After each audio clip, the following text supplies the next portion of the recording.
So let's kick off Pro Soccer Talk this week and focus on the European Championships, because I was at Wembley Stadium for England against Croatia. It was really hot. It was a great atmosphere, 22,500 fans inside Wembley, which were, it's still about a quarter full, but they made a lot of noise. And walking around London, there's sort of, all the banners were up, people were outside pubs, big crowds. And it really felt like, as you said, summer is here, but also the tournament vibes are here. Obviously, this tournament is spread all across Europe and wonderful cities, and we're seeing scenes like close to 60,000 fans and watching Hungary against Portugal, and different stadiums have different amounts of supporters. But this, for me, it felt like the tournament had finally arrived, and it was an absolute pleasure and a privilege to be at Wembley to see England play well, win. And yes, people are already singing "Football's Coming Home." I did not partake in that. It's way too early for that. But it was nice to see people smiling and in football stadiums enjoying themselves once again. So Nick, for you, what's been the biggest surprise or your biggest takeaway from Euro 2020 so far? Maybe the biggest surprise to me is things, aside from obvious big incidents, things mostly just going kind of according to plan. So what is the biggest surprise? Any surprise. And it's a cheater's way out, Joe. So you came to me first. I didn't have an answer and I cheated. So if I said anything, I expected more from Poland against Slovakia. I know there was a red card involved, but I'm looking at almost every game, and aside from a completely understandable Finland win over Denmark, there really isn't anything I look at and I go, what just happened there? If only because, Italy surprised me a little bit, but not as much as Turkey not being there for that game. So I think it's a hard time to pick surprises. So maybe that means we're going to get the big surprises down the road, and that's exciting. So, I will defer. Maybe Aloha Andy has a different answer here, but I'm hopeful. What a nickname! What a nickname there. Aloha, I'll take it. And say, Nick, who were your dark horses before the tournament? Can you remind us? Hungary. So difficult to talk about now, and I don't remember my other one. Who was it? It was Turkey, and yeah. So, you went pretty big on Turkey last week, but I think they're going to pull it around. But Italy were really, really good. And Andy, was that the team that's impressed you the most so far? Because at the time of filming, we've pretty much seen every team play once already. Yeah, Italy and Belgium, obviously the two most lopsided score lines of the opening round of games, but they were deservedly so. They were thoroughly dominant in the way that they picked up those 3-0 victories, and so I think they're probably the most impressive so far. I was quite impressed with England, just given the fact that opening game, playing at home, the expectations, being England, all of those factors going into it. It's always going to be a tricky opener for England, no matter what the tournament, no matter what the expectations are. And to have navigated that and gotten through it, that's probably going to end up feeling like truly their biggest test of the group stage. And so I think it gives them a good platform to build off of. So to Nick's point, no real huge shocks in terms of the results. I think North Macedonia giving Austria a scare for about 65 or 70 minutes was very, very interesting and fun to watch. And I had the pleasure of being on shift for that game. So even if the results haven't delivered the shocks, there have been interesting subplots throughout this tournament so far. And something that with three teams going through from the groups could be very, very interesting here over the next week. Absolutely. Some of the big moments, of course, Patrick Schick's incredible goal from pretty much half field against Scotland, which the goalkeeper, David Marshall's getting a bit of stick. I think that's a bit unjust. Yes, he was out of position slightly, but that was still one heck of a strike from there to put it in the back of the net and silence Hampden Park. So an incredible win for Czech Republic. As I mentioned, I was at Wembley for England's game against Croatia. England played really well in the first half in particular, created a lot of chances. Some selection surprises from Gareth Southgate's position with Trippier at left back. No one expected that. And the likes of Chilwell and Sancho not even being in the squad. So it shows the strength and depth that England have. I'm still not talking my way around to that they're going to be up there with the favourites to win this tournament. But as I mentioned, it was great to see a big crowd in at Wembley. I think that has had a huge boost with teams who have been playing in front of their home fans. As we mentioned before, that's going to be a big advantage for the teams who get to do that in this tournament. And Wembley Stadium, they just announced for the last 16 games, the semi-finals and the final, that will increase to 45,000 fans, even though some restrictions aren't lifted here elsewhere in the UK and around the cities here. But for the stadiums themselves, they're going to keep increasing the attendance at Wembley. So I'll be going to all the England group stage games, and there's a lot of positivity that the team were feeding off by just having fans back after a season and a half playing in empty stadiums. You can see the tempo of the games getting just cranked up a few notches. So I think I kind of underestimated that. That was my biggest surprise from this, the difference that fans are making to these games, which, it's one of those things that we just take for granted. But now they're back, it's a huge, huge difference. So, Andy, who needs to step up for you? Any countries really disappoint you? I know we talked about Turkey there, maybe Poland, but anybody else that you thought, yeah, you know what? I expected more from you. I'm never too bothered by Poland underperforming. I kind of expect it at this point. We know Robert Lewandowski is truly world class and probably the best number 9 in the world for, I don't know, the last 5 or 6 years. But it feels like anytime he goes to international duty, it's everybody looking at Lewandowski. What are you going to do? How are you going to save us? And it's just too much to ask. So I'm never surprised by them underperforming at major tournaments. To me, I don't know if I'm disappointed in them yet or not. And I think we'll figure out as the group stage wears on. But Spain, with the scoreless draw against Sweden, that's the downside. But you can look at the other side and say, well, they had all this possession. They created a ton of really good scoring chances. They just couldn't put one of them away. It's a bit of there's a debate to be had, I guess, over, is this a real problem and a sign of more things to come, or just a bad day finishing for the front line? Alvaro Morata has gotten a lot of stick over the course of his career. He's slightly below average, I think, in chance conversion for an elite center forward. So it's just about finding the player who can put those chances away, because everything else for Spain in that game, at least against Sweden, it was all there. Everything that you want to see from a team at a tournament, they did it, except for putting the ball into the back of the net. So you can look at it as that's a huge problem, or we just need to fix that one thing. Nick, talking about a team who came flying out of the traps, first game of the tournament, Italy, 3-0 winners against Turkey. That was a sensational performance. And Roberto Mancini's quietly done an extremely good job, because they didn't qualify for the last World Cup.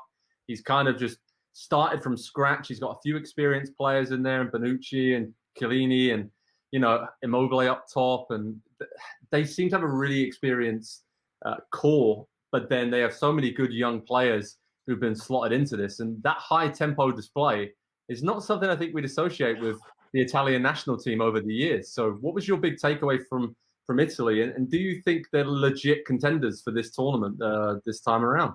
Well, I'll tell you what, for me, watching that team, there was something, you're right, in that it was nothing like we expect from Italy. But there was a sort of, I want to think about how I'd put it. It's not a nuovo Italy, right? It's not a new Italy, but there's something that makes sense about how they played. They did not allow a single shot on target. They took 24 shots. They didn't allow one shot on target. And even back in the day when we would talk about Calcio, there was still a possession element to it.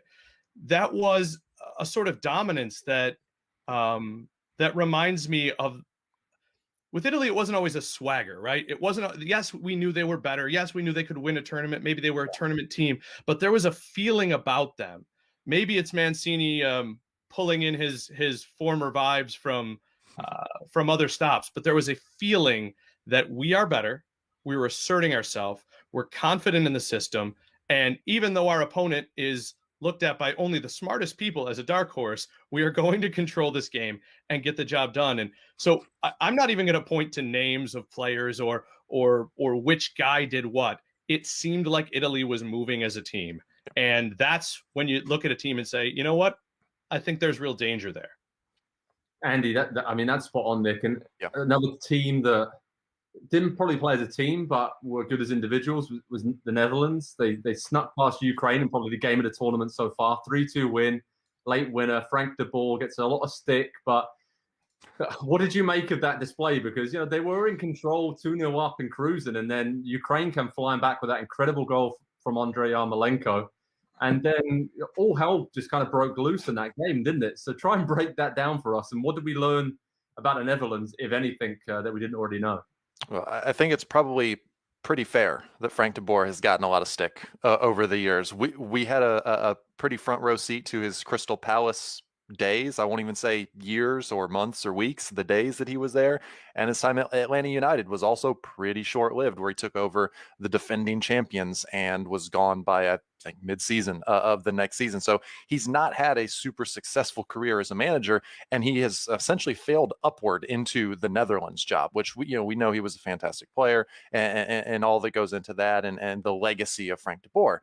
But as a manager, what has he done? He's not really done anything. And so this is the first opportunity to see him with pressure, with expectations at a major tournament. And they kind of delivered. The opening hour or so was really good from the Netherlands. Not only were they 2 goals up, but they were pretty well in control of the game. Frankie de Jong was really, really good in the center of the field. Memphis Depay was dangerous. He didn't get either of the goals, but he was involved in a lot for them. And those are the 2 players that you're going to look to really drive that team forward. But then they kind of fell asleep for 15 or 20 minutes, and Ukraine did everything that they needed to do to get themselves back into that game, score those goals. The goal by Yarmolenko was just absolutely perfect. We thought it was going to be, a goal of the tournament contender for about 18 hours or so until the next day with Patrick Schick. But they had something in them still at the end of the game, gas in the tank and belief as well, that they could come back and score a 3rd goal and win that game. So given what they did in qualifying for the Euros and just in friendlies recently under De Boer, this is a huge improvement from what we've seen from the Dutch. Absolutely. And again, another team that played at home, and you kind of felt that they were using the supporters in Amsterdam to really drive themselves on late in the game. So seen some great goals, some great games, great individual moments so far. Nick, for you, has this tournament delivered and been better than you thought? Because last week when we spoke, we talked it up and said this is probably quality-wise better than the World Cup. So has it delivered for you? Yeah, but I think it cheated. I think it cheated because we're getting the crowds, we're getting all the atmosphere, and I just think seeing a sense of normalcy is so. I can't honestly, guys. I mean, just looking at this as a human being, it just means a lot to me to be feeling a bit normal, to be feeling like I'm in something. A couple days ago, a different sport, but the Cubs played the Cards rivalry. I do love the Chicago Cubs. For those who know, there was like one of those beer snakes where they stacked all the cups that went from, the lower level all the way up to the upper tier. And I was just like, yeah, that's it. This is what we do in the summer. And that's what Euro feels like to me. So I do feel like it gets to cheat a little bit. It gets a head start. It's giving us something that tells us, yes, we still have to be careful. Yes, there can be more pandemics. Yes, we still have to be safe. But for now, this week, life feels kind of normal. Yeah, and I'm not wearing the shirt without the crowds and the vibes that I think gives. You're right. Yeah. No, I'm absolutely not. It gives the feel of this is what I fell in love with, but 15, 20, 25, 30 years ago when we all encountered this sport or sports in general, that it's fun to see the competition, but the atmosphere and everybody coming together and creating just a cauldron of noise the way that we've had even with half capacity or quarter capacity crowds. It's not the same without it. If we learned anything from the last year in sports, that's it. It really is. And as I'll go back to my day at Wembley on the 2nd day of the tournament, 3rd day of the tournament, it was heartwarming. You're still kind of looking around and making sure you're following the right regulations, and there's a lot of things you need to do just to get into a stadium these days. But it was, I think, especially here in the UK and in England in particular, it's been pretty rough the last few months. Everyone's had it rough across the world, of course. But to have that kind of, the Euros has been the light at the end of the tunnel, I think, for a lot of people here specifically. So to see English fans, jumping the gun a little bit and singing "Football's Coming Home," usually I'd be lambasting them, but I was like, it's okay for people to get carried away and excited right now, because this tournament, I think, really signifies the way forward for sports in Europe and elsewhere. I know there's different situations around the world, but again, echoing what you guys said, it was really heartwarming to see all the scenes around cities across Europe. And I think it's fantastic, the tournament, the way it's been set up. I would maybe argue that, it's good to have it in one country for sure, but this is the first time it's been spread around like this. And I actually really like it because there's not a burden on one country to deliver this. And, infrastructure-wise, most countries in Europe now have a lot of really good stadiums. So I see this as a bit of a way forward maybe for this tournament. The fact that it's spread across multiple nations, I really like it. So I'm glad we all enjoyed the first week of the Euros, and here at Pro Soccer Talk at NBCSports.com. We'll be keeping you updated daily with all the latest news, analysis. 3 lads you can see on the screen. We'll be watching every single second of every single game. So we will have you covered over at PST, and a lot of twists and turns to go, lads. But the first week, if that's anything to go by, we're in for one heck of a tournament.